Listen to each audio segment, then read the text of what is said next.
Hello friends, this is Brajesh.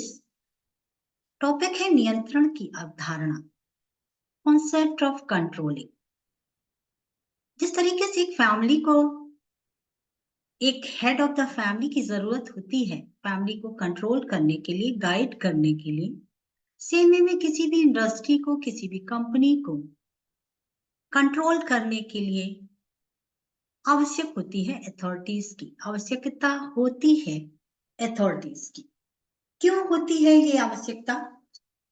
क्यों management controlling power को use करता है अपनी कंपनी को चलाने के लिए? क्या इसकी जरूरत है और कैसे कंपनीज को कंट्रोल किया जाता है? अगर हम इंग्लिश में इसकी डेफिनेशन करना चाहें तो the process of ensuring that actual results are in accordance with planned result और ensuring that activities are producing the desired results.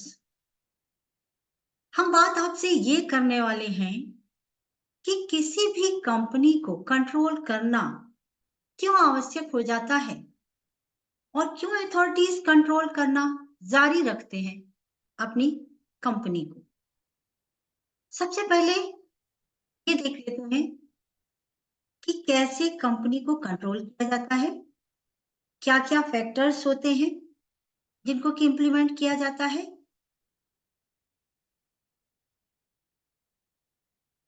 और क्यों इसकी जरूरत पड़ती है। जरूरत इसलिए है to ensure that the activities are producing the desired result. Control करने की आवश्यकता इसलिए है कि अगर नियंत्रण नहीं होगा तो कंपनी जो प्रोडक्शन कर रही है, जो आउटपुट दे रही है, जो बेनिफिट्स दे रही है, वो पूरे नहीं हो पाएंगे, वो मैच नहीं कर पाएंगे। तो ये सुनिश्चित करने के लिए कि गतिविधियां वांछित परिणाम उत्पन्न कर रही हैं या नहीं, ensuring that the activities are producing the desired results or not, इसलिए नियंत्रण की आवश्यकता होती है। अब इसको कैसे नियंत्रित किया जा सकता है फॉर बेटर रिजल्ट्स और डिजायर्ड रिजल्ट्स? जो वांछित रिजल्ट्स हैं, जो प्लान्ड रिजल्ट्स हैं, उनको कैसे हासिल किया जा सकता है? तो हमें कैसी कंपनी को कंट्रोल करना होता है? Taking corrective action. किसी भी कंपनी को बेनिफिशियल स्टेज में ले जाने के लिए हमें सुधारात्मक कार्रवाई करना आवश्यक होता है, हमको करेक्टिव एक्शन लेना आवश्यक है, क्योंकि आए दिन कंपनी में कुछ ना कुछ गड़बड़ियां रहती हैं, कभी प्रोडक्शन को लेकर, कभी एम्प्लॉइज को लेकर, कभी सैलरीज को लेकर, कभी बोनस को लेकर, और कभी किसी न किसी कॉन्फ्लिक्ट या इश्यूज को लेकर। तो इनको रिसोर्सेज को लेकर भी कभी कभी इनको ठीक करने के लिए हमें सुधार करने की आवश्यकता होती है। तो जो भी मैनेजमेंट करेक्टिव एक्शन लेता रहता है, सुधारात्मक कार्रवाई करते रहता है, वहां पर कंपनी की फंक्शनिंग स्मूथ हो जाती है, आउटपुट बेटर होता है, डिजायर्ड रिजल्ट्स हासिल करने में आसानी होती है। नेक्स्ट है फीडबैक कंट्रोल। कई बार होता है कि प्रतिक्रिया नियंत्रण आवश्यक हो जाता है। कारण क्या है कि कई बार छोटी सी क्रिया से जन्मी प्रतिक्रिया कंट्रोल से बाहर हो जाती है। इसके लिए मैनेजर्स क्या करते हैं, इसके लिए अथॉरिटीज क्या करती हैं, मैनेजमेंट क्या करता है? फीडबैक पर बेस्ड एक्शन लेता है। जो फीडबैक उनको उनके एम्प्लॉयज से, उनके कस्टमर्स से, जिनको कि वो सर्विसेज प्रदान कर रहे हैं, उनकी प्रतिक्रिया हासिल करके वो पूरा करते हैं। तो फीडबैक कंट्रोल भी आवश्यक है। कोई सूचना मिलती है अगर मैनेजमेंट को, अथॉरिटीज को, उसके अकॉर्डिंग एक्शन लेना और असामान्य प्रक्रियाएं झूठ फैलाने वाली बातें, कंपनी की रेपुटेशन को चोट पहुंचाने वाली प्रतिक्रियाओं का नियंत्रण कंपनी के हित में होता है। रेपुटेशन मेंटेन रखने के लिए फीडबैक कंट्रोल आवश्यक है। Action oriented control. अब आप कहेंगे कि क्रिया उन्मुख नियंत्रण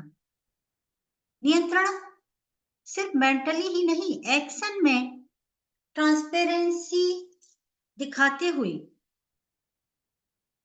इंप्लीमेंट करते हुए एक्शन लेना भी कंट्रोलिंग सिस्टम में आता है। कंट्रोल करने की एक प्रोसीजर है, एक तरीका है, एक कॉन्सेप्ट है। कोई भी गड़बड़ी मिलती है, किसी के खिलाफ कंप्लेन मिलता है, आपके प्रोडक्शन के खिलाफ, आपकी प्रोवाइडेड सर्विसेज के खिलाफ, या आपके एम्प्लॉइज के खिलाफ, या कई बार ये कैरेक्टर बेस्ड कंप्लेन हो सकता है। अगर ऐसा कोई भी कंप्लेन है, ऐसी कोई भी शिकायत है, तो एक्शन ओरिएंटेड कंट्रोल करना कंपनी के मुखिया की जरूरत हो जाती है, आवश्यक हो जाता है। निर्णय लेना, एक्शन लेना उस घटना के खिलाफ, उस एम्प्लॉय के खिलाफ, अपनी पॉलिसीज को इंप्लीमेंट करने के लिए एक्शन ओरिएंटेड कंट्रोल आवश्यक है। कोई भी कंपनी स्मूथ रनिंग तभी रख सकती है, बेटर रिजल्ट्स लेके तभी आ सकती है कि जरूरत पड़ने पर अथॉरिटीज एक्शन ओरिएंटेड कंट्रोल भी रखती है। रिस्पॉन्सिबिलिटी फिक्सिंग कंट्रोल, ये आज के समय की सबसे बड़ी जरूरत है। किसी भी कंपनी के एम्प्लॉइज को जिम्मेदारी देते हुए और उस जिम्मेदारी को फिक्स करना।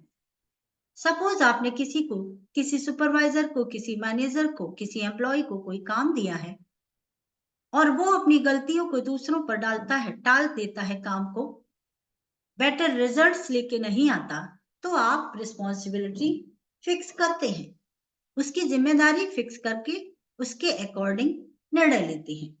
इसको कहते हैं रिस्पॉन्सिबिलिटी फिक्सिंग कंट्रोल। आज के समय में कोई भी संस्था, कोई भी इंस्टीट्यूशन, कोई भी इंडस्ट्री किसी भी एम्प्लॉय को बिना रिस्पॉन्सिबिलिटी फिक्स किए टर्मिनेट नहीं कर पाती, जॉब से निकाल नहीं पाती। इसकी वजह से ही हायर अथॉरिटीज, मैनेजमेंट हमेशा जॉब प्रोवाइड कराते समय, उनको एज ए एम्प्लॉय हायर करते समय उनकी रिस्पॉन्सिबिलिटी फिक्स कर देते हैं और उसके अकॉर्डिंग रिजल्ट ना आने पर यही फैक्टर उनको जॉब से टर्मिनेट भी करने में यूज किया जाता है। सो responsibility fixing control is also necessary. हम लोग अगर देखें कि किसी भी कंपनी को बेटर रिजल्ट्स के लिए किस तरीके से रन करना चाहिए, जो हमारे डिजायर्ड रिजल्ट्स हैं, जो हमारे बेनिफिट हैं, जो हमारे लाभ हैं, जो हम चाहते हैं, कंपनी के गोल हैं, उनको हासिल करने के लिए ये पांचों एक्शन,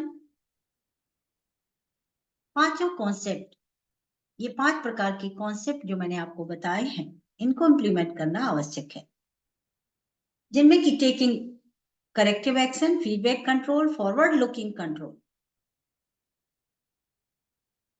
एक्शन ओरिएंटेड कंट्रोल और रिस्पॉन्सिबिलिटी फिक्सिंग कंट्रोल